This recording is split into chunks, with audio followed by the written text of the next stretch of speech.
मैं तो मानता मोदी जो है अपना राम का अवतार, मैं ऐसे मानता हूँ। उन्होंने होने वाली है क्योंकि दिलशाद भाई हमारे साथ मौजूद हैं और टॉपिक ये है कि पाकिस्तान में सीएए के हवाले से मीडिया पे बहुत बात की जा रही है कि इंडियन गवर्नमेंट ने, मोदी गवर्नमेंट ने गवर्नमेंट जाने से पहले एक सीए रूल जो कि 2019 में वो बिल लाए थे, अब उसको इम्प्लीमेंट कर दिया है। और बाकायदा तौर पे पाकिस्तानी हिंदू कम्युनिटी जो वहाँ पे जा चुके थे इंडिया में, वहाँ पे जाके उन्होंने नारे लगाए हैं कि मोदी हमारे लिए अवतार है। क्या कहना चाहेंगे? सबसे पहले तो सीए के हवाले से पाकिस्तान की यूथ क्या सोचती है इस बिल के हवाले से, और दूसरे नंबर पे क्या पाकिस्तान में ही दिलशाद भाई ऐसा कोई लॉ आता है, इम्प्लीमेंट किया जाता है तो दूसरे कंट्री से मुस्लिम यहाँ पे आना चाहेंगे?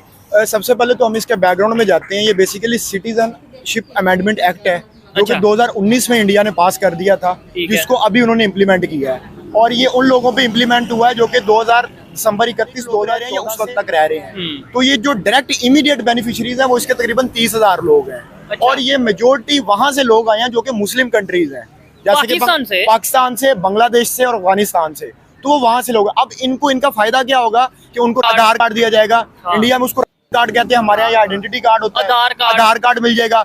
उससे उनको ये राइट्स मिल जाएंगे, वहाँ पे प्रॉपर्टीज खरीद सकते हैं, वहाँ पे गवर्नमेंट जॉब्स में अप्लाई कर सकते हैं। मतलब कि वो वोटर आईडी भी उनको मिल जाएगी। वो एक तरह के उनको प्रॉपर सिटीजनशिप बन जाएंगे, और उस मुल्क की तरक्की के अंदर वो अपना अहम किरदार अदा कर सकते हैं। उनमें बहुत सारे ऐसे लोग होंगे जो डॉक्टर्स होंगे, जो इंजीनियर्स होंगे, जो कि उस मुल्क के अंदर अपनी एफर्ट्स पुट करेंगे। और ये हर मुल्क में ही ऐसा रूल होता है। आप यूरोप चले जाएं, वहाँ पे भी 4, 6, 10 साल के बाद आपको सिटीजनशिप मिल जाती है। और ये तो रूल होता है कि जिस कंट्री के अंदर बच्चा पैदा होता है उसको उसी कंट्री की सिटीजनशिप मिलनी चाहिए। दिलशाद भाई, इधर एक चीज ये भी है, अफगानिस्तान से बड़ी तादाद में रिफ्यूजीज पाकिस्तान आए बहुत पहले, जब अफगान वार हो रही थी उस टाइम पे, लेकिन हमने तो बकायदा तौर पे उन्हें वापस भेज दिया, कुछ को बेच दिया, कुछ को हमने ये जो है कि स्टेप वाइज वापस भेज दिया। ये काम शुरू हुआ था जनरल ज़िया-उल-हक के दौर में, जो डिक्टेटर था। ठीक है, उसने कहा था कि जी हमारा मुस्लिम ब्रदर कंट्री है, हम ये भाई हैं जी, हमने उसको बुला लिया, चाचा में उसको बुला लिया। अब उसके बाद वो 40 साल यहाँ पे रह के गए, ना उनको सिटीजनशिप दी है और ना उनको प्रॉपर यहाँ पे राइट्स मिले हैं। उन्होंने फिर 2 नंबरियां करनी शुरू कर दी। उसके बाद फिर इस वजह से स्मगलिंग भी बढ़ी, और उसके बाद जनरल परवेज मुशर्रफ, दूसरा डिक्टेटर, हमारे सरों के ऊपर थोपा गया। ठीक है, जमहूरियत को तो ये लोग मानते नहीं है। उसने पकड़ के जो है वो अड्डे दे दिए इनको, अमेरिका को, अफगानिस्तान के अगेंस्ट। उसके बाद जो हमारी आए रोज बॉर्डर पे मसले बने होते हैं, हमारे यहाँ स्मगलिंग होती है। आप यही इस चीज को आप लीगल कर दें तो पाकिस्तान की इकोनॉमी को भी कोई फायदा पहुंचे। ऐसे ही है। जब हमारे ऊपर डिक्टेटर मुसल्लत किए गए हैं, उन्होंने तब इस मुल्क की तबाही फेरी है। अच्छा दिलशाद भाई, एक साइड पे हम ये कहते हैं मुस्लिम ब्रदर मुस्लिम उम्मा, इस तरीके से हम पूरी दुनिया में मुस्लिम कंट्री एक जिस्म की तरह, एक बंदे को दर्द होगी, पूरे इस्लामिक कंट्रीज को दर्द होगी। हम दूसरी साइड पे ये देखते हैं कि हमारे यहाँ पे सिर्फ नारे लगते हैं और वो लोग प्रैक्टिकली देखे। उन्होंने ये बोला कि भाई हमारी जो हिंदू कम्युनिटी है पूरी दुनिया में, खासतौर पे अफगानिस्तान, ईरान, अफगानिस्तान, पाकिस्तान और बांग्लादेश से जो इंडिया में आना चाहें वो आ सकते हैं। प्रैक्टिकली उन्होंने करके दिखाया। क्या बेहतर है उनके लिए, पाकिस्तान के मिनॉरिटीज के लिए, क्या वो वहां पे जाएंगे? अब अच्छा देखिए, सबसे पहले तो उनका ये अच्छा रूल है कि उन्होंने ये नहीं कहा कि हम सिर्फ हिंदूज को सिटीजनशिप देंगे। उन्होंने उसमें क्रिश्चियंस को भी ऐड किया, पारसियों को भी ऐड किया, सिखों को भी ऐड किया, मुसलमानों को भी ऐड किया। अच्छा, ये सबसे अच्छी बात यह है कि जो लोग वहां से दिसंबर 2014 से पहले तक रह रहे थे, उनमें किसी में उन्होंने जो है वो फर्क नहीं किया। और दूसरा, अगर पाकिस्तान से हिंदू यहाँ से माइग्रेट करके गए हैं इंडिया, तो मुझे ये बताएं कि सबसे बड़ा सवाल तो मैं ऑडियंस के लिए ये छोड़ के जा रहा हूँ कि वो यहाँ से माइग्रेट करके गए क्यों हैं? ठीक है, यहाँ पे आपने बेसिक फैसिलिटीज, जो हेल्थ की बेसिक फैसिलिटीज होती हैं, एजुकेशन की होती हैं, इंसाफ की होती हैं, वो आपने उनको प्रोवाइड नहीं की, इक्वल अपॉर्चुनिटीज नहीं दी। आप मुझे बताएंगे पिछले 40 साल या 50 साल के अंदर, मैं अपनी ऑडियंस से भी पूछता हूँ, पाकिस्तान के जो लोग हैं, कि कितने नए मंदिर बने हैं यहाँ पे। अब जब मैं मंदिर की बात करूंगा तो लोग कहेंगे, लोग मेरे पे फतवा लगाएंगे कि ये मंदिर की बात क्यों कर रहा है। देखिए, जब भी एक मुल्क या एक कौम बनती है, उसमें सिर्फ एक तबका, उसको हम नीचे लेके जाएं। शायद इंडिया के अंदर भी ये होता होगा। देखने वाले बताइएगा, ये आप जरूर गाइड कीजिएगा। ठीक है, लेकिन पाकिस्तान के अंदर जैसे ही रमजान शुरू होता है, यहाँ पे हर चीज की कीमतों को बढ़ा दिया जाता है। ठीक है, और अभी भी खजूर जो आई है वहां से, अभी देखिए ना, सबसे पहले आप अपना इंटेलेक्चुअल लेवल देखें कि हमें वो इस काबिल नहीं समझते कि हमारे यहाँ इन्वेस्टमेंट करें। वो हमें इस काबिल समझते हैं कि इनको सदका दे दिया जाए, खरात दे दी जाए, ज़कात दे दी जाए।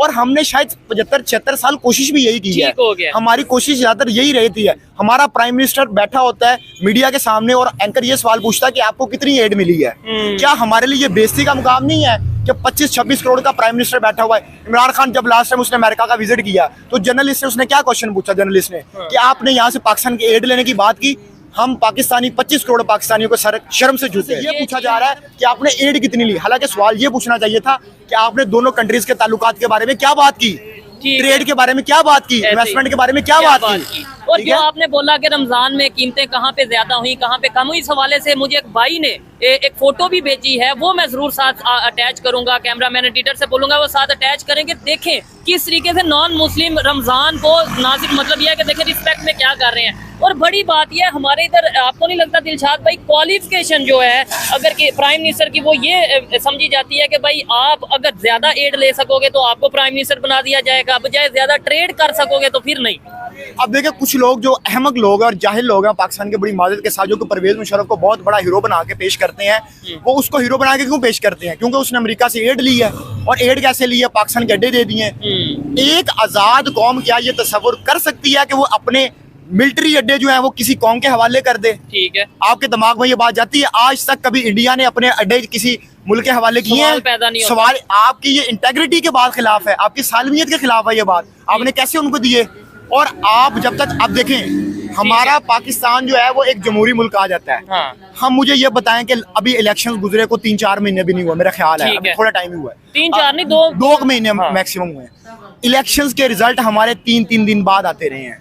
आप हमारी जमहूरियत का जनाजा यहाँ पे निकलता ठीक हो गया। अच्छा दिलशाद भाई, ये चीजें जो आप देखते हैं इंटरनेशनल लेवल पे जो चेंजिंग्स आ रही हैं उसको थोड़ा सा स्टडी करते हैं, देखते हैं, उसके ऊपर बात करते हैं, यही बातें हमारी आम पब्लिक को कैसे समझ आ सकती है? बात तो ये है देखिए यहाँ पे मैंने एक वीडियो की, प्रोग्राम किया, घर चले गए, आपने बात की, घर चले गए। मजा तो फिर है जब इन्हें समझ आए, ये भाई को समझ आए, ये जो लोग यहाँ पे खड़े आपको सुन रहे हैं इन लोगों को समझ आए, ये कैसे पॉसिबल है?